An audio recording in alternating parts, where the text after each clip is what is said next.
Hi, I bought another radio cassette that's not working. This is a SANYO MGR72 portable AM FM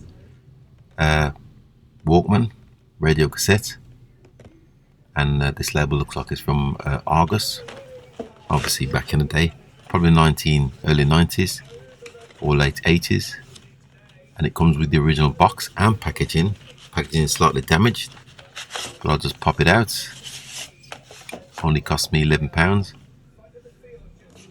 So this is the unit here. This is the cassette and radio model, and let me just pop this battery cover off and pop a couple of batteries in just to see what we've got, see what it does or doesn't do. According to the seller, it's only the cassette player that doesn't work. Well, let's see. Okay, let me just pop these batteries in here like so, and then just pop the battery cover back on.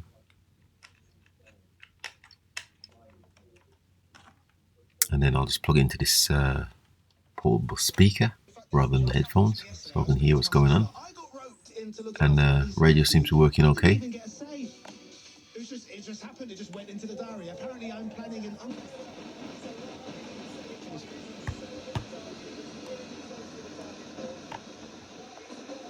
Yeah, that seems to be working okay. The radio. We're going to find another channel. Obviously, way before digital. Feel good weekend with EasyJet Holidays. Brilliant prices on last. Okay, that seems to be working fine. He's joking about. I didn't know Santa drank lager. So let me just put it on the AM channel. Actually, her uncle. See if we can find the frequency. You get a lot of interference from these new TVs. Around his neck. Might find the channel there. What a moment for John Massinio and Portsmouth here. They're all standing at all the. Okay, so the radio's working fine, as stated. Cannot sit down. I'm just going to switch it over to the cassette, tape cassette. This switch here,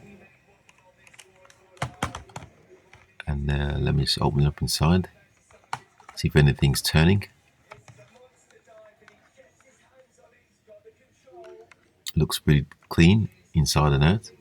So if I press play, the wheel on the right hand side there is supposed to be moving, but it's not. Let's press play again. Nothing happens. And press fast forwards. Still nothing. So I'm going to have to open it up and see what the problem is inside. More than likely it's the belt. So I'll just go and undo these three screws here on the back cover. Lively.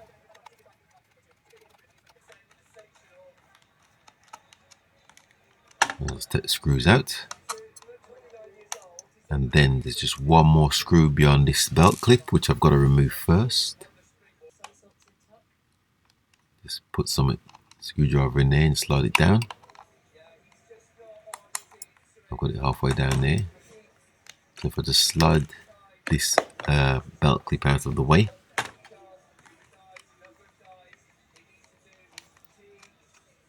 to access the one remaining screw, which I'm going to remove now.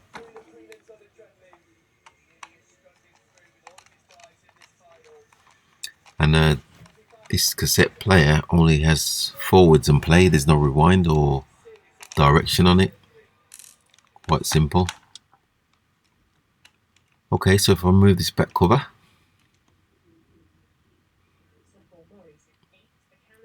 and straight away I can see the problem.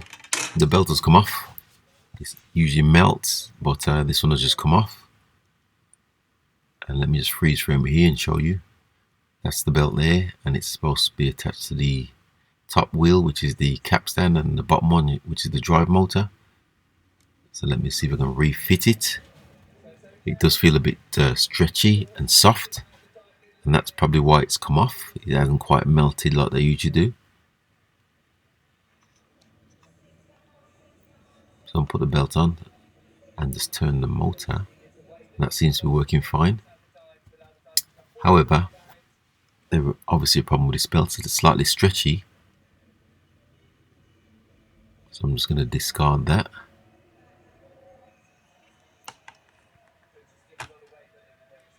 as I have a collection of belts, so I'll just get out here. It's just a matter of finding the right size and thickness.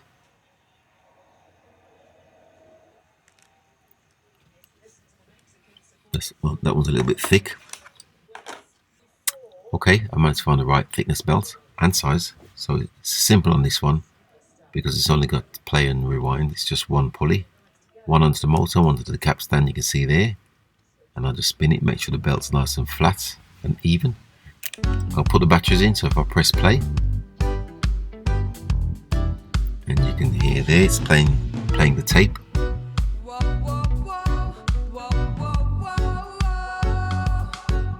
As you can see inside there, you can see the tape turning. If I just stop that,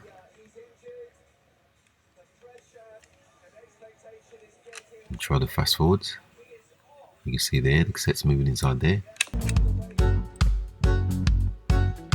So I'm pretty satisfied with that.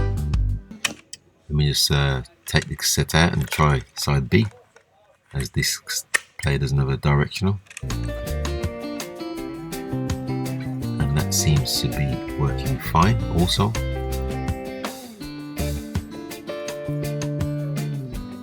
So I'm pretty happy with that. That's a simple repair compared to most. So it's just a matter of removing these batteries and reversal of before, which is refitting the back cover back on. I'm going to shake this battery out of here. Okay, so all I'm going to do is pop the back cover back on, as you can see here, and it's just 4 screws which hold it in place. Let's tap this battery, remove a ribbon, and the cover just fits back on like so.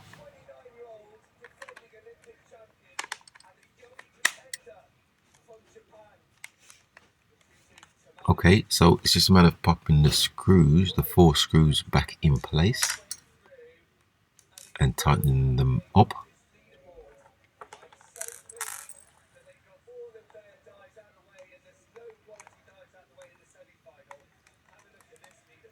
And once I've popped them in place, the 4 screws, I'm just going to tighten them up lively.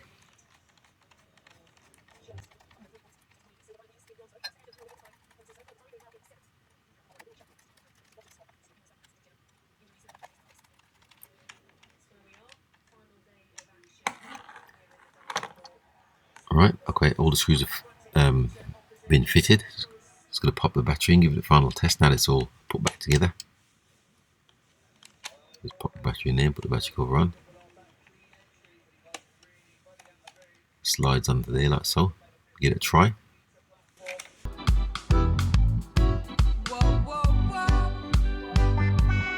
And that seems like a successful repair.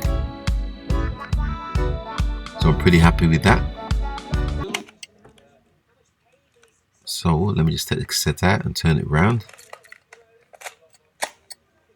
Press play. And that sounds fine. You can see the cassette in there turning. So that's a successful repair. You see the fast forward there. And then play. Okay, I'm pretty pleased with that. Pretty much complete now. Pop the radio on. See if I can find a decent channel.